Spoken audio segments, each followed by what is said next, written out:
चला आता पाहुणी बाई निघाली. ठेवा का इकडे,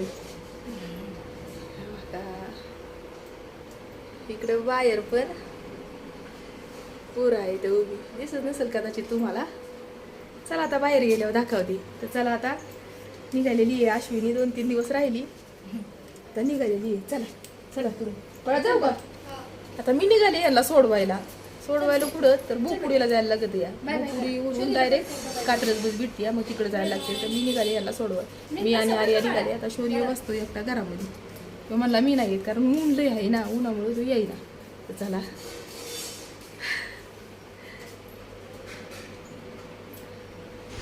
ह्या बघा बसलो आम्ही रिक्षामध्ये आणि डायरेक्ट बस स्टॉपपर्यंत रिक्षा गेला. कारण म्हणलं उन्हातानाचं पोरं घेऊन कुठं चालत जायचं.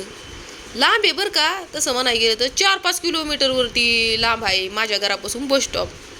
तर ह्या बघा आर्या पण माझ्याबरोबर आलेली आहे आणि तिथून आम्ही डायरेक्ट खडकीला जाणार आहे. मी आणि आर्या ह्यांना बसमध्ये बसून आता खडकीला कशाला जाणार आहे ती पुढं बघाच तुम्ही. तर बघा काल पाहुणी गेली तर घरामध्ये या अजिबात करमना. आलेलं माणूस खपतय पण गेलेलं खपत नाही. तर पाहुण्यांना सोडवायला आम्ही बुपुडीला गेलो होतो कारण इथं कात्रजची बस भेटत नाही. त्यामुळं बुपुडीवरून डायरेक्ट कात्रजची बस असते या, त्यामुळं आम्ही बुपुडीला गेलो होतो सोडवायला. मग तिथून येताना आम्ही खडकीला गेलो. आता खडकीला कशाला गेलो होतो तर ह्या बघा मी आहे ना ह्या बुगड्या केल्यात सोन्याच्या आहेत बरं का. आणि ह्या बुगड्या आहे ना, बुगड्यांना म्हणजे पैसे नाही दिलं. आता तुम्ही म्हणताल पैसे नाही दिलं मग काय फुकट दिले का काय सोनाराने. तर फुकट पण दिले नाहीत बरं का. माझ्या जी जुन्या बुगड्या होत्या ना तर त्याच्या बदलीत म्हणजे त्या देऊन ह्या केलेल्या आहेत. त्याच्यावरती ₹1 सुद्धा दिला नाही मी. कारण त्या जी माझ्या जुन्या बुगड्या होत्या ना त्या जवळजवळ 1.5 ग्रामच्या होत्या, चांगल्या मोठ्या मोठ्या होत्या त्या. आणि ह्या आहेत ना 1.5 ग्रामला कमी आहेत. 1.5 ग्रामला कमी आहेत. आणि जर मोठ्या घ्यायच्या म्हणलं असतं ना 1.5 ग्रामच्या घ्यायच्या म्हणलं असतं ना तर त्याच्यामध्ये पैसे लागलं असतं मला टाकायला. मग माझ्याकडे काही पैसे नव्हतं.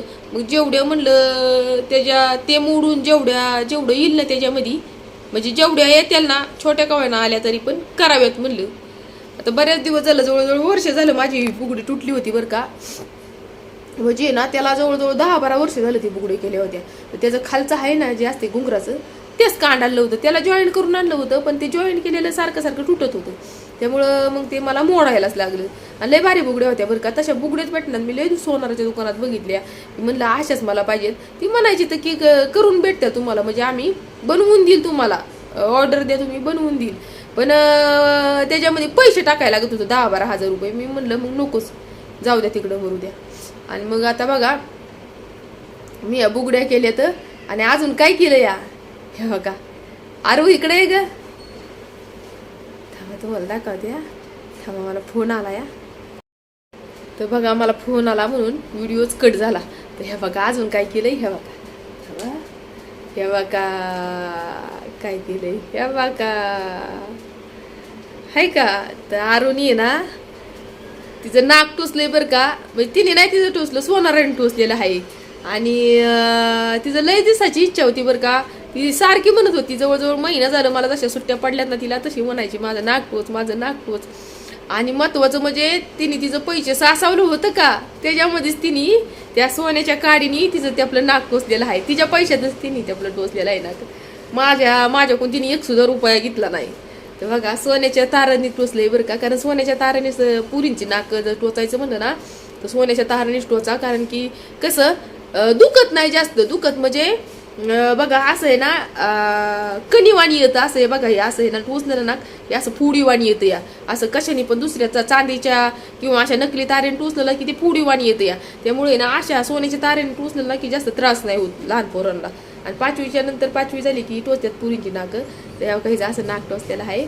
तर बरोबर टोचलंय बरं का. हे बघा मी बरोबर असं टोचलेलं आहे. तर लय खुश आहे. बाळ दुखतंय का दुखतंय बघा. त्यापल्या पैशाने त्यांनी टोचलेलं आहे ना. आणि त्यापल्याकडे कुठलं पैसे हिच्याकडे म्हणजे कुठलं पैसे तर कुणी पण असं पाहुणी आली ना तर कुणी दिलेलं पैसे ना ते अजिबात खर्च करत नाही.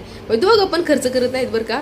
दोघं पण सासावत्यात आणि त्यांचं ती म्हणजे जी हवस आहे ना त्यांची, ज्यांना जे पाहिजे, जे माझ्याकडून भेटत नाही, आमच्याकडून भेटत नाही, ते म्हणतात मम्मी आमचं एवढं पैसे साचतात, आम्हाला आमचं असं हे करायचे असं म्हणतात बरं का. दोघं पण तशीच आहेत.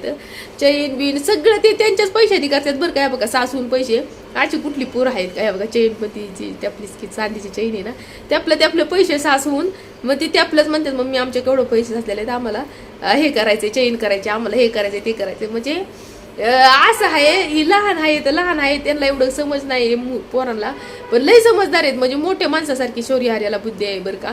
कारण की कसं असतं माहितीये का, घरातलं वातावरण जसं असेल ना तसं तसं पोरं आहेत ना त्याच्यामधून काहीतरी शिकतात, नवीन काहीतरी शिकतात. आपल्या घरामध्ये जे वातावरण असलं ना त्यामुळे ना पोरांना आहे ना नको ते लाड कधीच पोरांचं करायचं नाही. तर जबाळा तर बघा नको ते लाड पोरांचं कधीच करायचं नाहीत. कारण जेणेकरून पोरं मोठी होऊन ना त्यांना गरिबीची जाण राहत नाही.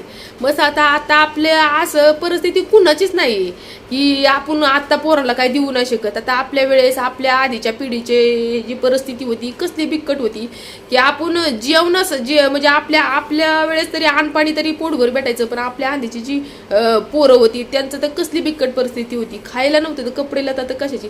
आता तसं आहे का, पण आपल्या पण मुलांना गरिबीची जाण पाहिजे. आणि एका गोष्टीसाठी माझं तर असं आहे बघा, मी प्रत्येक गोष्ट आहे ना म्हणजे की त्यांना त्याची म्हणजे जी वस्तू त्यांना घ्यायची त्यासाठी ती लय तरतळतात. मग ती गोष्ट आहे ना ती जपूनच वापरतात पोरं. आणि आपण ती गोष्ट आहे ना त्यांच्याकडून लगेचच दिली ना त्यांना, तर मग त्या पहिल्या गोष्टी त्यांना जाणच राहत नाही. ती फेकून देतात की नको आपल्याला काय लगेच भेटते म्हणल्यावरती त्या गोष्टीची जाण राहत नाही. म्हणून ना पोरांना आहे ना लहानपणापासूनच वळण पाहिजे आणि जबाबदारी पाहिजे, जबाबदारीची जाण पाहिजे. आता ही थोडीशी कळीत आहेत, पण शौर्य आर्या बरं का लय समजदार. म्हणजे माझी मुलं आहेत म्हणून नाही, पण कुठं पण त्यांना म्हणजे न्या तरी पण पोरं माझी कधीच असं कोणच म्हणणार नाही की पोरं लय आगावीत म्हणून. कधीच कोण म्हणणार नाही. उलटी म्हणतात की पोरं तुमची किती अशांत आहेत आणि किती समजदारपणा लय आहे. कारण ते घरामधून शिक जी आहे ना, घरामध्ये जे वातावरण आहे ना त्यातले पोरं काहीतरी नवीन शिकतात. आणि त्यांना म्हणजे सगळ्या गोष्टीची गरिबीची सगळ्या गोष्टीची माझ्या पोरांना लय जाण आहे.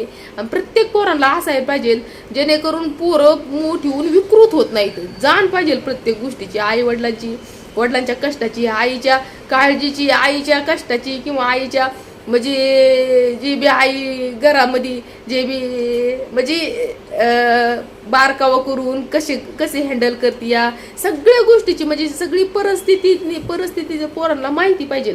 आणि पोरं त्याच्यामधून म्हणजे घेणारी पण पोरं पाहिजे की बाबा आपले आई वडील कसे करतात घरामध्ये आणि आपण पण कसं राहायला पाहिजे. त्याची म्हणजे लहानपणापासून जर आपण त्याला सांगितलं शिकवलं तर ते त्या परिस्थितीने येतात ना, तर त्या पोरं खरंच पुढं जाऊन त्यांना गरिबीची जाण राहते. तर चला एवढ्यातच व्हिडिओ स्टॉप करते. पुन्हा भेटूया परतच्या एका नवीन व्हिडिओमध्ये. तोपर्यंत सगळ्यांना बाय बाय.